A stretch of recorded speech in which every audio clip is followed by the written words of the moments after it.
With Car Guru's Discover, you can skip the filters and describe what you're looking for in your own words. Simply type what you want, and Car Guru's Discover instantly surfaces real listings that match your exact needs. It's no wonder Car Gurus is the #1 most visited car shopping site according to SimilarWeb's estimated traffic data. Buy or sell your next car today with Car Gurus at CarGurus.com. Go to CarGurus.com to make sure your big deal is the best deal. That's CarGurus.com. CarGurus.com. I'm here on the job site with Dale, who's a framing contractor. Hey, good morning. Dale traded up to Geico Commercial Auto Insurance for all his business vehicles. We're here where he needs us most. Yep, they sure are. We make it easy for him to save on all his insurance needs, all in one place, with coverage that fits his business and bottom line.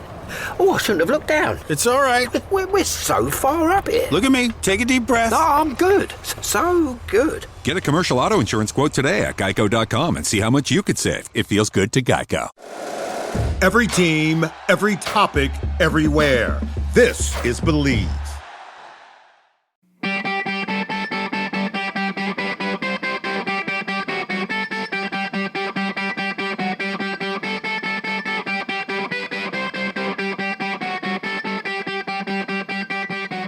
What up, Hockey Think Tank people? It is Friday Face-Off, and Jeffrey Jehu Lavecchio and I got a good one for you today.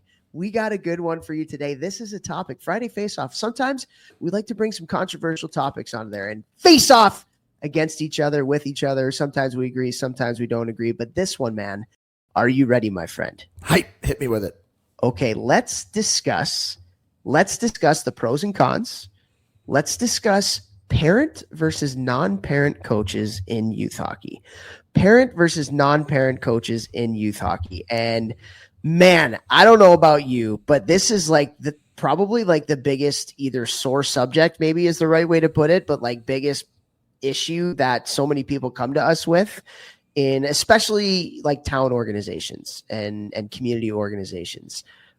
Do we invest into paying paid coaches, or, do we stick with volunteers and parent coaches typically when you get volunteers? So I don't know, man. Is this something that you hear a lot? Like, I feel like this is kind of a contentious one. Yeah. The biggest thing that I hear is just people being like, oh, well, he's playing so-and-so more because it's, his kid, and that shouldn't be able to be a thing at this level, and yada, yada, yada. And, it's, I zoom out. I try to zoom out in everything. Zoom out. Okay. Like, you need coaches that can be there all the time. Like, it's coaching youth hockey, especially if it's a little bit higher level, is a lot of a time commitment, And so you need to balance, okay, we need people who are qualified to coach this level with who can we even get to be here to be at every practice, every weekend, every out-of-town weekend. It's not an easy thing to find people that are willing to donate, whatever you want to call it, that much time of their week. It is a lot of time, especially at the AA, Central States, AAA level, where you might be practicing 3 times a week and then have 2 to 4 games on a weekend, and a lot of weekends out of town. There's a lot of time, a lot of energy, a lot of effort. So, we've got to give a little bit of grace and understand that sometimes, like, you're going to have people who are parent coaches who are not qualified. Now, sometimes you're going to have parent coaches who are qualified. Sometimes you're going to have a, quote unquote, non-biased coach, no parent, just doesn't have a kid on the team. I think you need a good mixture to make it work. But first and foremost, people have to realize you got to have a coach there and somebody who can be there. And a parent is always going to have to be there for the younger players because they got to drive the kids. So it's needed. It's massively needed. It's extremely helpful. Just got to make sure that the situation all works. And I don't know, like, you see some people who do play their kid way more, which gives the parent coach kind of a bad name. But that's not everybody. I don't know what that percentage looks like. But, I don't know. What are your thoughts? I got a lot of thoughts. I love yours. First of all, like, the holy grail would be like a parent coach like Keith Tkachuk, who Al McInnes and played in the NHL, who developed, what was it, 5 first rounders or whatever it was that one year out of St. Louis. It was Freddie, it was Woll, Woll was second round. So it was Freddie, round. Keller, Tkachuk. I don't know. I can't remember who else. McInnes was in that, but he wasn't a first rounder. He was in 96. Oh, okay. Yeah, some of those were 97s. I think Wool's 98. Wool was with them. Wool was with Freddie. He was with them. Yeah. Okay. Either way, okay. To the point. You're not going to get a Keith Kachuk. A lot of guys. You're not going to get a Keith Kachuk.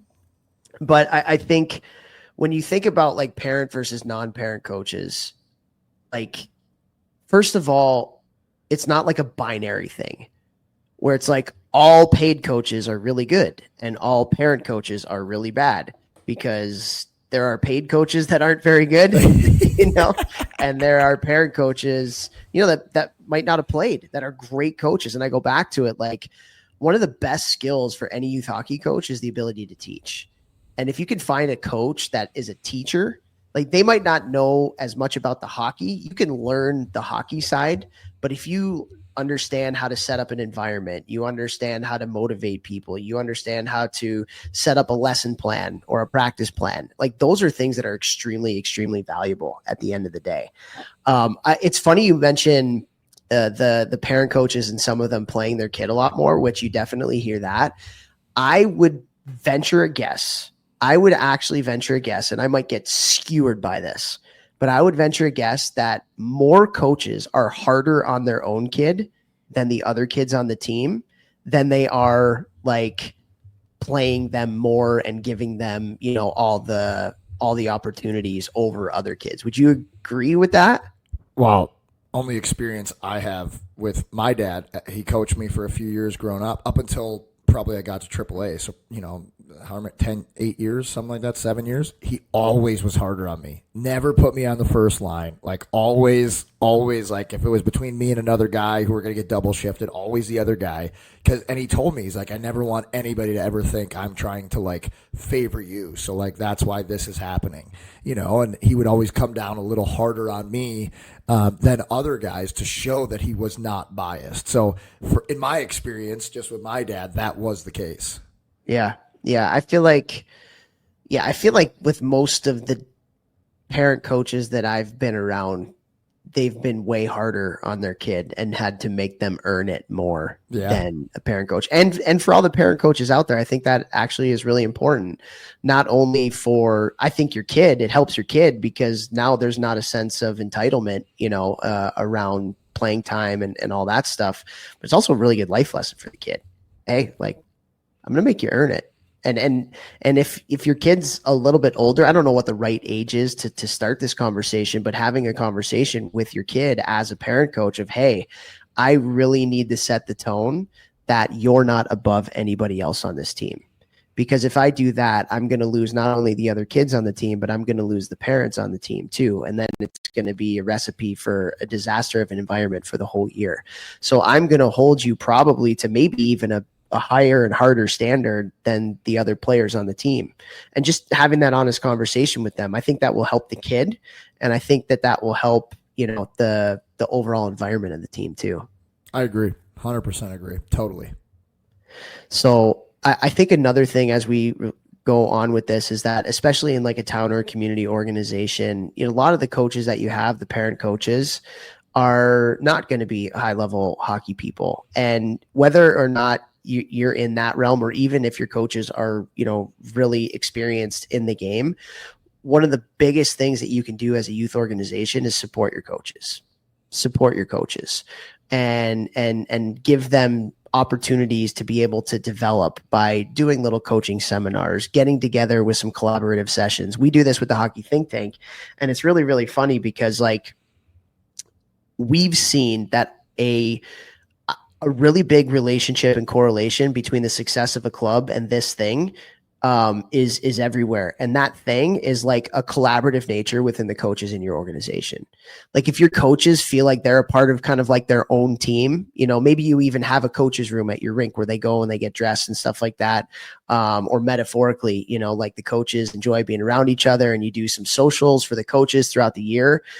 Show them that you care, provide them opportunities to get better, provide them opportunities to collaborate. When the coaches feel a part of it and they feel supported, that's a huge value add to an organization, a huge value add to an organization. And whenever we go and we travel out and we do these things with these different youth orgs, they love it.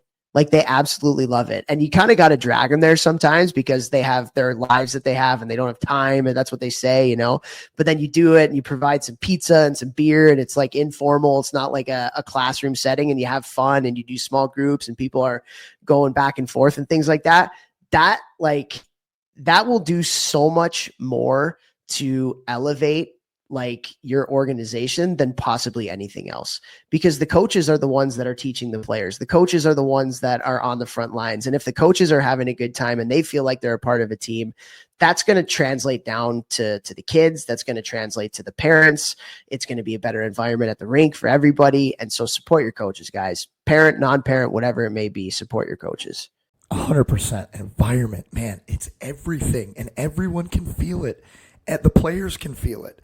Like they know if the coaches want to be there or not. I had a conversation yesterday with one of my U18 AAA guys, just talking about some stuff from this past year and just how the coaches, he could tell that his coach didn't want to be there and like what that did to the group and the team and all this stuff going on. And it's like they feel that stuff. So like a little detail, like having all the coaches in one locker room together, getting dressed, talking, sharing ideas, all that stuff. It's going to make them want to be at the rink more. It's going to have them enjoy that process more, which is going to bleed over into their practices, how they treat the players, the team, the parents, everything.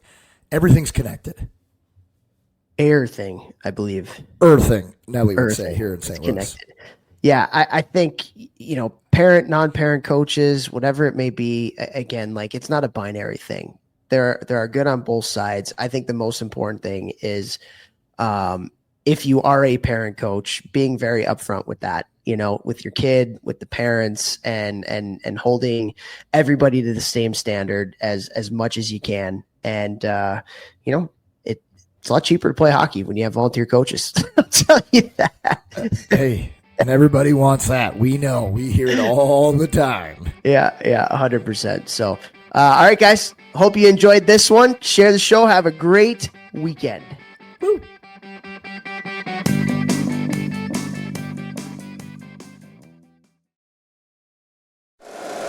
If you like the show, please take a moment to rate, review, and subscribe. It really does help the show to grow. Thank you for listening.